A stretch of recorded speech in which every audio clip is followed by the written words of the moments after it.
하나님 나라의 비밀을 간직한 자의 특권 주제로 같이 말씀 생각해 보겠습니다. 오늘 이 본문은 우리 그리스도인의 신앙적 고민과 갈등으로부터 해방되어서 참 자유를 얻을 수 있는 그 근거에 관한 내용입니다. 죄의 법과 성령의 법 사이에서 끊임없이 고민하고 갈등을 하지만 그 내면적 고민과 갈등으로부터 해방되고 자유로워질 수 있는 그 방법이 뭐냐? 이것을 살펴보기 전에 먼저 우리는 죄의 법과 성령의 법 사이에서 고민하고 갈등하는 이유, 즉 마음으로는 하나님의 법을 즐거워하지만 육신으로는 죄의 법을 숨김으로 인한 이 내면적 고민과 갈등이 발생하는 그 이유가 뭔가 하는 것에 대해서 먼저 살펴보는 것이 필요합니다. 자, 먼저 이 죄의 법과 성령의 법 사이에서 고민하고 갈등하는 여러 가지 그 이유들 중에 하나가 뭐냐면 죄책감 때문입니다. 죄책감. 성령의 법에 100% 순종하기만 한다고 하면 내적 고민이나 갈등 있을 리가 없을 겁니다. 마음과 달리 육신이 따라주지 않기 때문에 죄책감이 발생하게 되는 것이고 그 죄책감으로부터 여러 가지 고민과 갈등, 괴로움이 발생하게 되는 겁니다. 성령의 법에 순종해야 되는데 오늘도 죄의 법에 순종했구나. 오늘 또 넘어졌구나. 오늘 또 내가 실패했구나. 이와 같은 죄책감이 내면적 고민과 갈등을 일으키는 원인이 된다는 거죠. 이 죄책감만 없다면 참 마음 편하게 이 죄의 법을 숨기면서 살 수 있을 텐데 항상 이 죄책감 때문에 마음이 편하지 않는 겁니다. 그래서 하나님의 눈을 피하고 숨고 어쩌다 하나님 앞에 겨우 나오면 주눅이 들어버리고 그렇게 되는 거죠. 아담과 하와가 선악과 나무고 난 뒤에 하나님 눈을 피해 나무 사이에 숨은 이유가 바로 이 죄책감 때문이었습니다. 그래서 이 범죄한 인간은 이 죄책감 때문에 하나님을 피하고 숨고 주눅 들고 떠나게 된다는 거죠. 자, 그런데 이 죄책감은 성령께서 주시는 것이기도 하지만 동시에 마귀가 주는 것이기도 합니다. 그러나 이 성령께서 주시는 죄책감과 이 마귀가 주는 죄책감의 목적 그리고 그 결과는 완전히 다르죠. 성령께서 주시는 죄책감은 회개가 목적이고 결과는 하나님께로 돌아오게 하는 것입니다. 근데 이 마귀가 주는 죄책감은 정죄가 목적이고 결과는 하나님께로 떠나게 하는 거예요. 성령이 하시는 중요한 일 중에 하나는 죄를 지적하고 책망해서 회개시키는 일이지만 마귀가 하는 일은 죄를 지적하고 정죄해서 소망을 잃어버리게 만들고 낙심하게 만들고 좌절하게 만들어서 그래서 숨어버리고 피하게 하고 결국 하나님을 떠나게 하는 거예요. 그래서 성령의 법과 죄의 법 사이에서 항상 고민하고 갈등하는 겁니다. 성령의 법을 따를 것인가 죄의 법을 따를 것인가. 성령은 항상 성령의 법을 따를 것을 독려하시고 마귀는 항상 죄의 법을 따를 것을 부추기죠. 그래서 이 둘 사이에 항상 고민하고 갈등을 하는 겁니다. 많은 내적 고민과 갈등을 통해 성령의 법을 따르면 해방이고 자유지만 그러나 죄의 법을 따르게 되면 그 순간부터 죄책감에 시달리게 되는 거예요. 본문 1절과 2절은 이와 같은 죄책감에 대해서 이렇게 말씀합니다. 그러므로 이제 그리스도 예수 안에 있는 자에게는 결코 정죄함이 없나니 이는 그리스도 예수 안에 있는 생명의 성령의 법이 죄와 사망의 법에서 너를 해방하였습니다. 이 구절의 핵심어는 정죄함이 없다는 것과 해방하였다라는 말입니다. 죄와 사망을 가져온 마귀가 하는 핵심적인 일이 뭐냐면 정죄하는 일이죠. 죄를 지었으니까 너는 죄인이야. 고로 너는 마땅히 죄값을 치러야 된다는 겁니다. 그런데 네가 구원받았다고? 네가 의인이라고? 네가 천국 간다고? 네가 영생을 얻었다고? 이렇게 빈정거리면서 죄책감에 사로잡히고 눌러버리도록 함으로 인해서 결국 그 죄책감 속에 가둬버리는 이게 바로 정죄하는 일이고 마귀가 가장 잘하는 일입니다. 그러나 본문 1절에서 예수 안에 있는 자에게는 결코 정죄함이 없다라고 아주 선언하고 있죠.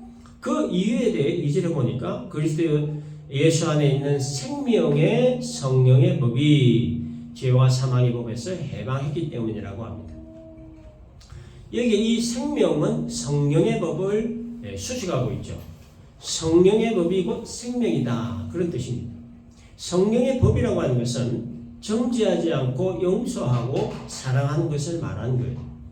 예수께서 우리 죄를 대신 짊어지시고 십자가에 달려 피 흘려 죽으심으로 말미암아 원죄는 물론이고 자범죄까지 용서받을 수 있는 길을 만드셨기 때문에 그 예수를 믿는 자는 죄와 사망의 법 아래에 있지 않게 되고 모든 정죄로부터 벗어나게 된다, 해방된다, 자유하게 된다, 그런 뜻이죠. 따라서 예수 믿는 자는 더 이상 죄책감에 시달릴 필요 없다, 그런 뜻입니다. 예수께서 십자가의 피로 죄사함 받는 길을 완성하셨고 구원의 길을 완성하셨기 때문에 악한 마귀는 더 이상 이 죄의 법을 들이밀 수 없고 정죄의 칼을 들이밀 수 없다는 뜻이에요. 이게 바로 생명의 성령의 법이다라는 겁니다. 간음 중에 잡혀왔던 여자를 유대인들은 정죄하고 심판하여서 돌 던져서 죽이려고 했습니다.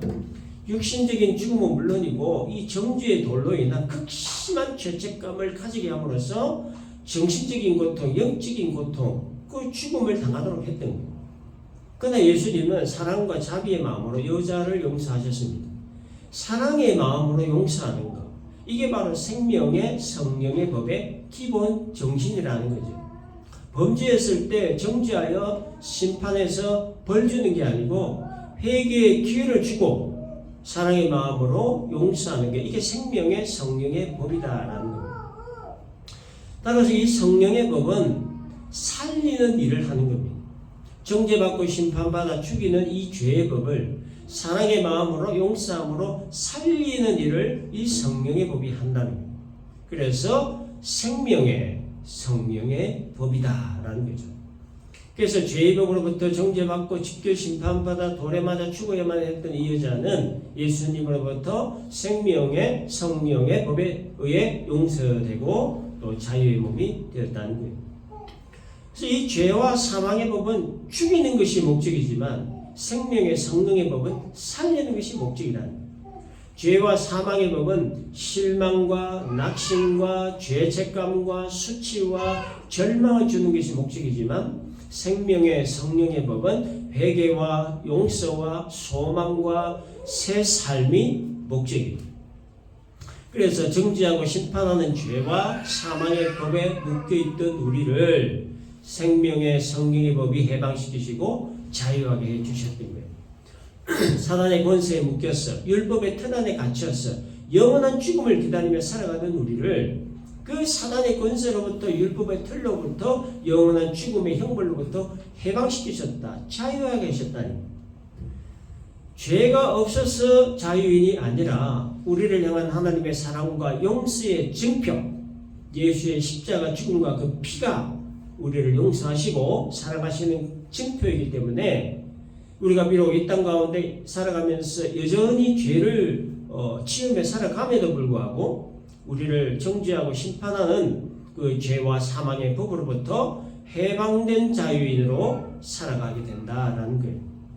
그러므로 범죄했을 때 죄책감 드는 것은 당연한 일이죠. 그러나 그 죄책감에 머물러 있어서는 안 된다는 겁니다. 죄책감을 가지는 것은 회개시킬 목적으로 성령이 주시는 것이지만 죄책감에 머무르는 것은 정죄하고 심판할 목적으로 마귀가 주는 것이기 때문에 우리가 때때로 죄를 지을 때가 있습니다. 죄를 짓고 나면 뭐 후회가 되기도 하고 죄책감이 들기도 하고 뭐 그렇습니다. 그런데 죄책감이 꼭 나쁜 것만은 아니죠. 내 안에 계신 성령께서 회개시킬 목적으로 주시는 것이기 때문에 그 회개의 첫 번째 단계가 바로 이 죄책감이라는 거예요.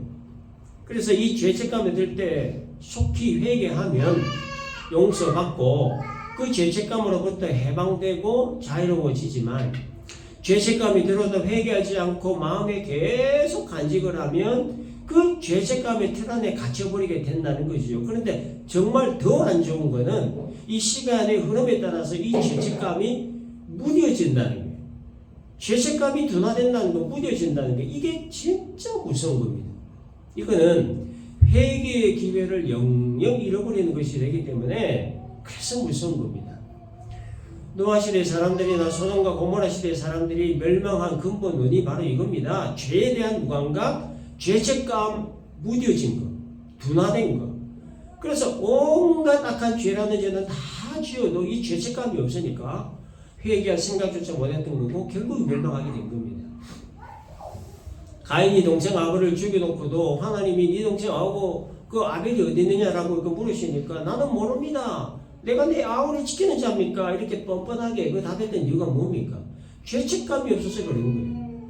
따라서 이 죄책감으로 인해 마음이 불편하고 이 괴로움이 있다면 거기에 머물러 있지 않아야 되고 그 다음 단계인 회개의 단계로 나아가는 것이 이 죄책감으로부터 해방되고 자유로워질 수 있는 가장 좋은 방법이다라는 거예요. 3절과 4절을 보면 율법이 육신으로 말미암아 연약하여 할 수 없는 그것을 하나님은 하시나니 그 죄로 말미암아 자기 아들을 죄 있는 육신의 모양으로 보내어 육신의 죄를 정하사 육신을 따르지 않고 그 영을 따라 행하는 우리에게 율법의 요구가 이루어지지 하려 하십니다. 이 말씀을 했는데요. 이 말씀의 핵심은 뭐냐면 율법의 요구입니다. 율법의 요구라고 하는 게 뭐냐면 율법으로 말미암아 의롭게 되는 것을 말하는 거예요. 다시 말해서 율법 다 지켜 행함으로 구원 얻게 되는 게 이게 바로 율법의 요구라는 거예요. 그러나 이 죄인은 율법의 요구를 다 충족시킬 수가 없습니다. 그래서 하나님이 독생자 예수를 사람 되게 하셔서 인간의 죄를 다 짊어지게 하심으로 우리들 죄인 대신에 그 율법의 요구를 성취하게 하셨다는 거예요. 5절에 육신을 따르는 자는 육신의 일을, 영을 따르는 자는 영의 일을 생각한다 라고 하죠. 이게 육신은 죄의 법을 말하는 거고 영은 성경의 법을 말하는 거예요. 그래서 이 말은 뭐냐면 죄의 법을 따르는 자는 그 삶이 죄와 연관되어 있다 그런 말이고 성경의 법을 따르는 자는 그 삶이 성경과 연관되어 있다 그런 말이에요. 이 생각이라고 하는 것이 무엇과 연관되어 있느냐에 따라서 말과 행동이 다르게 나오죠. 이 생각이라고 하는 것이 죄와 연관되어 있으면 이 죄와 관련된 말과 행동이 나오는 것이고 성령과 연관되어 있으면 성령과 관련된 말과 행동이 나온다 그런 얘기입니다. 사람이 말하는 것이나 행동하는 것들은 전부 어디로부터 오느냐? 생각으로부터 나온다 그런 얘기예요. 그래서 죄의 법을 따르는 것은 결국 이 죄와 관련된 생각의 결과물이고 성령의 법을 따르는 것은 성령과 관련된 생각의 결과물이다라는 거예요. 그래서 무엇을 생각하느냐에 따라서 이 말과 행동이 다르게 나온다 그런 얘기죠. 따라서 이 생각이라고 하는 것이 굉장히 중요합니다. 생각에 따라서 정반대의 결과가 나타나기 때문이죠. 로마서 12장 2절에 보면은 너희는 이 세대를 본받지 말고 오직 마음을 새롭게 함으로 변화를 받아 하나님의 선하시고 기뻐하시고 온전하신 뜻이 무엇인가 분별하도록 하라 하는 말씀이 있습니다. 여기에 핵심적인 말은 뭐냐면 변화를 받아라는 뜻입니다. 여러분 신앙생활이라고 하는 것은 여러 번 말씀드렸습니다만 예수님 성품으로 닮아가고 변화되어 가는 것을 말하는 거죠. 작년보다 올해 좀 더 변화되고 올해보다 내년에 좀 더 변화되고 이 신앙의 연륜이 쌓여가면서 내 성품이 예수님 성품으로 조금씩 닮아가고 변화해가는 과정 이게 바로 신앙생활이라고 하는 겁니다. 그런데 그 변화해가는 과정에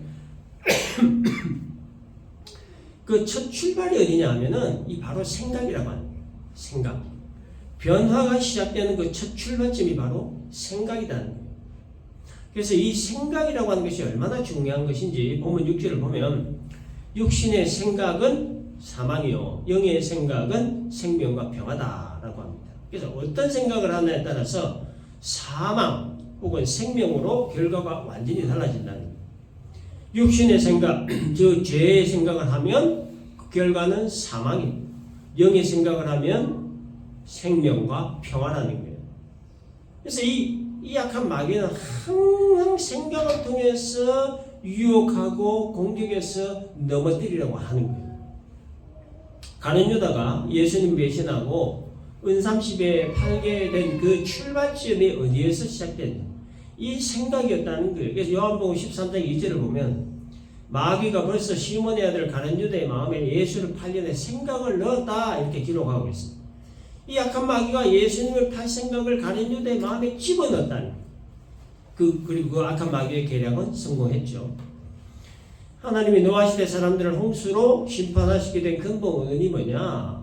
이 사람들의 생각 때문이었다는 거예요. 창세기 6장 5절에 여호와께서 사람의 죄악이 세상에 가득함과 그의 마음으로 생각하는 모든 계획이 항상 악할 뿐임을 보시고 홍수로 심판하셨다는 기록을 하죠. 악한 마귀가 노아 시대 사람들의 그 생각에 악한 생각을 집어넣었다는 거예요. 그리고 그 악한 마귀의 그 계략은 성공했어요. 하와에게 선악과 따먹으라고 부추겼던 그 악한 마귀가 중점적으로 했던 일이 뭐였냐면 선악과 따먹어도 죽지 않는다는 생각, 선악과 따먹으면 눈이 밝아져 하나님과 같이 될 것이라는 생각, 이 생각을 집어넣는 일이었어요. 그 계략 성공했습니다. 우리가 잘 아는 가나안 정탐꾼 이야기, 2명은 긍정적인 믿음에 보고 10명은 부정적인 불신에 보고, 무엇의 차이가 정반대의 보고를 하게 되었느냐? 바로 이 생각의 차이 때문이었다는 거예요. 그래서 이 악한 마귀는 지금도 여전히 사람들의 생각 속에 악한 생각을 집어넣기 위해서 발버둥 칩니다. 왜냐? 이 생각을 바꿔놓기만 해도 이건 거의 성공한 것과 다름없기 때문이에요. 그래서 악한 마귀는 지금도 그 사람들의 생각 속에다가 부정적인 생각, 악한 생각, 사망의 생각들을 집어넣기 위해 안간힘을 쓰고 있는 거예요. 잠언 23장 7절에 보면 이런 말씀이 있습니다. 대저 그 마음의 생각이 어떠하면 그 위인도 그러한즉 이런 말이 있어요. 이게 무슨 얘기냐면 생각이 그 사람을 대변해 준다 그런 뜻입니다. 생각이 그 사람의 인격이고 본질이다라는 거예요. 따라서 이 사람이 변화된다고 하는 말은 그 사람의 생각이 변화된다는 것을 말하는 거예요. 그 사람의 본질과 인격과 삶의 패턴의 변화는 그 사람의 생각에서부터 비롯된다 그런 뜻이에요. 그래서 생각이 변하면 언어가 변하고 행동이 변하고 인생이 변하는 거예요. 이 생각의 변화는 인생의 변화까지 가져오게 하는 매우 중요한 신앙적인 요소라는 거예요. 그래서 이 사람이 변했다 하는 말은요, 뭐냐면 그 사람의 생각이 변했다라고 하는 거예요. 부정적인 말을 하는 사람이 생각이 변하면 긍정적인 말을 하는 사람으로 변하고, 돈을 쫓던 사람이 생각이 변하면 인생의 참된 의미를 찾는 사람으로 변하게 되죠. 그래서 죽다가 살아난 사람들 대부분 얘기를 들어보면 그 인생에 대해 생각하는 것이 완전히 변해버립니다. 어떤 계기로 인해서든지 생각이 변하면요, 사람이 변하게 되어 있어요. 근데 이 생각이 부정적이면 부정적인 사람이 되는 거고, 생각이 긍정적이면 긍정적인 사람이 된다는 거예요. 생각이 작으면 작은 사람이 되는 거고, 생각이 크면 큰 사람이 되는 거예요. 그래서 어떤 생각을 하느냐에 따라서 성공적인 사람이 될 수도 있고 실패하는 사람이 될 수도 있다는 거예요.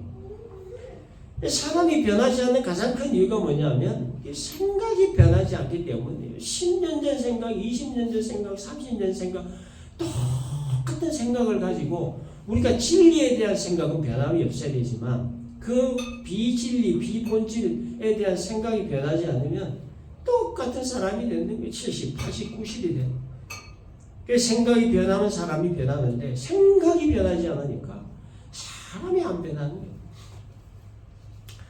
본문 6절에 보면 육신의 생각은 사망이요 영의 생각은 생명과 평안이다라고 합니다. 그리고 7절에는 육신의 생각은 하나님과 원수가 된다. 그리고 8절에 육신에 있는 자들은 하나님을 기쁘시게 할 수 없다라고 합니다. 육신의 생각을 가지게 되는 것은 결국 이 하나님과 원수가 되는 일이라고 합니다. 하나님과 원수가 된다는 말은 말 그대로 하나의 대적자가 된다는 거예요. 물과 물이 어울릴 수 없는 것처럼 하나님과 육신의 생각은 공존할 수 없다 그런 뜻입니다. 따라서 이 육신에 있는 자들은 하나님을 기쁘시게 할 수 없다 이렇게 못 받고 있는 겁니다. 육신의 생각이 뭐냐? 죄의 본성이나 죄의 어떤 욕망과 관계된 생각을 말하고 이러한 육신의 생각은 결국 하나님과 원수가 되고 사망의 결과를 가져오게 된다는 거예요. 무슨 얘기죠? 근데 반대로 이 영의 생각이라고 하는 것은 성령이 주시는 생각을 말합니다. 성령이 주시는 생각은 생명과 평안이라고 했는데 여기서 말하는 생명은 이 영적인 생명, 영생을 말하는 것으로 이것은 내세의 선물을 말하는 거예요. 평안이라고 하는 것은 현세해 주시는 하나님의 선물을 말합니다. 그래서 육신의 생각과 영의 생각의 결과가 이렇게 극단적으로 다르게 나타난다는 것을 알 수가 있죠. 9절에 보면 만일 너희 속에 하나님의 영이 거하시면 너희가 육신에 있지 아니하고 영에 있나니 누구든지 그리스도의 영이 없으면 그리스도의 사람이 아니라 라고 합니다. 성령의 법을 따른다는 것은 하나님의 영이 거한다는 증거죠. 하나님의 영이 거한다는 것은 그리스도의 사람이라는 것을 증거하는 거예요. 그래서 이거는 여러분 예정론입니다. 하나님의 영이 거하시면 이라고 하는 이 말은 하나님의 영이 없는 자들이 있다라는 그 말이죠. 그리스도의 영이 없으면 하는 이 말은 그리스도의 영이 있는 자들이 있다는 말이기 때문에 우리는 여기에서 또 하나의 예정론을 우리가 알 수가 있는 거예요. 하나님의 택하신 백성을 구원하시기 위해 예수께서 이 땅에 오셨고 따라서 택함받은 백성은 그리스도 예수의 사람이기 때문에 성령이 오시는 것이고 성령이 임하에 계시는 사람들은 성령의 법을 따르게 되는 것이고 또 영의 생각을 하게 된다는 거예요. 그러나 택함받지 못한 자들은 성령이 안 계시기 때문에 성령의 법을 당연히 따르지 못하는 거고 또 항상 육신의 생각만 하게 된다는 거예요. 그래서 이 성령이 거하는 자와 거하시지 않는 자의 결말이 이렇게 완전히 다르게 나타난다는 것을 알 수가 있는 겁니다. 10절을 보면 또 그리스도께서 너희 안에 계시면 몸은 죄로 말미암아 죽은 것이나 영은 의로 말미암아 살아있는 것이다 라고 합니다. 예수를 영접한 자는 성령이 그 사람과 함께 계시기 때문에 죄가 설 자리가 없게 된다 그런 거예요. 죄로 오염되었던 영이 예수를 영접함으로 회복되었기 때문에 더 이상 죄가 설 자리가 없게 되고 성령의 법을 따르며 살게 된다는 거죠. 그리고 11절 보면 예수를 죽은 자 가운데서 살리신 이의 영이 너희 안에 거하시면 그리스도 예수를 죽은 자 가운데서 살리시니까 너희 안에 거하시는 그의 영으로 말미암아 너희 죽을 몸도 살리신다라고 합니다. 예수 믿고 영접함으로 성령이 거하는 자에게는 죄의 형벌인 영원한 죽음을 당하지 않게 해주신다 그런 뜻입니다. 비록 육신의 생명은 수명이 다하여 흙에 묻히지만 주님 다시 오시는 그날 흙에 묻혔던 육신을 다시 이렇게 세우셔서 영원한 하나님 나라에서 영원히 살게 하시겠다고 하는 약속의 말씀입니다. 내세에서만이 아니라 현실적 삶 가운데 닥치는 여러 가지 어려움들을 만나고 고통스러운 일을 만날 때 그 모든 어려움들과 고통으로부터 건져주시겠다 하는 그런 의미의 말이에요. 그래서 여러분 이 모든 사실들을 종합해 볼 때에 예수 믿는 것만큼 더 큰 은혜와 복은 없습니다. 많고 많은 사람들 중에서 오고 가는 수없이 많은 사람들 중에서 이 지구상 80억이라고 하는 인구 중에서 내가 하나님의 택하신 백성이 되었다라고 하는 것, 예수 믿을 수 있는 믿음의 선물 받았다고 하는 것, 그 예수 믿는 믿음으로 내 죄가 해결됐다는 것, 구원받았다는 것, 부활 약속 받았다는 것, 천국 보장받았다는 것, 영생 얻었다는 것. 여러분 이것만큼 더 값지고 귀한 게 세상에 어디에 있겠느냐 하는 겁니다. 우리만큼 그 은혜와 큰 복 받은 사람은 세상에 없다는 거예요. 이 큰 은혜와 복을 우리가 무엇으로 우리가 비교할 수 있겠느냐는 거예요. 그래서 우리는 어떤 사람들이냐? 예수 믿고 수지 맞은 사람. 우리는 예수 믿고 땡 잡은 사람이에요. 땡 잡은 거. 요즘 말로 대박 터뜨리는 사람들이고, 땡 잡은 사람들.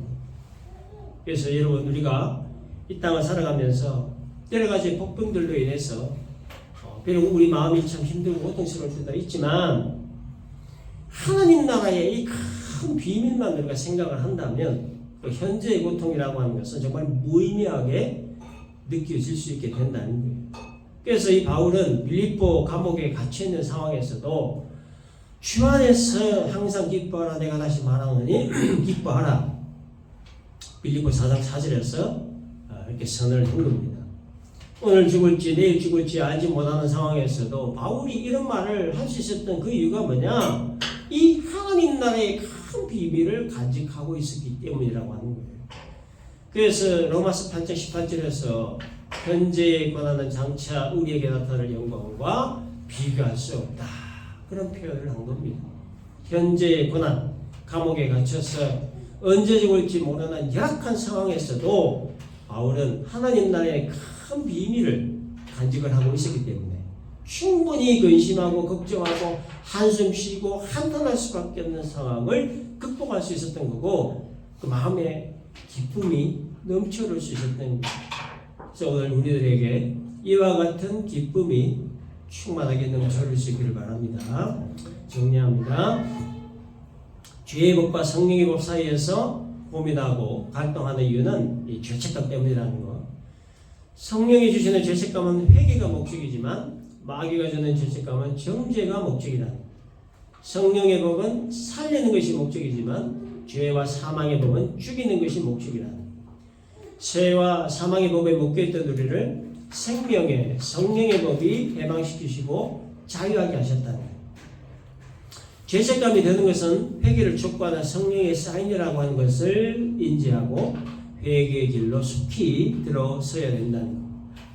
생각이 변하면 사람이 변하고 인생이 변하므로 우리는 항상 영의 생각을 해야 한다는 오늘의 말씀 우리 모두 잘 기억을 하고 예수 믿음으로 죄사함과 구원과 천국과 영생을 얻은 세상에서 가장 큰 은혜와 복을 받은 자다라고 하는 이러한 의식으로 또한 하나님 나라의 이와 같은 큰 비밀을 간직한 자라고 하는 의식으로 현재의 어려움들을 잘 극복을 하고 넘쳐 흐르는 큰 기쁨과 평강이 우리들 마음속에 충만하게 넘쳐 흐를 수 있기를 주님의 이름으로 축원합니다.